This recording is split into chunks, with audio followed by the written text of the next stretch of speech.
Hello everyone. Today our topic is about computer and its parts.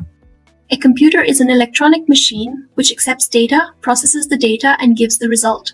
Information given to the computer is called data. Computer works very fast. It saves your time and energy. It does not make mistakes. Input devices that help us put data into the computer, are called input devices. They help in giving instructions to the computer, for example, keyboard, light pen, mouse, microphone.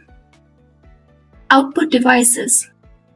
The parts of a computer that help us to show the results of processing are called out devices. For example, monitor, printer, speaker, headphone, etc.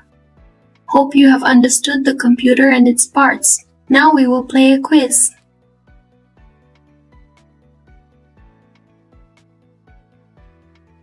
This part is called a monitor.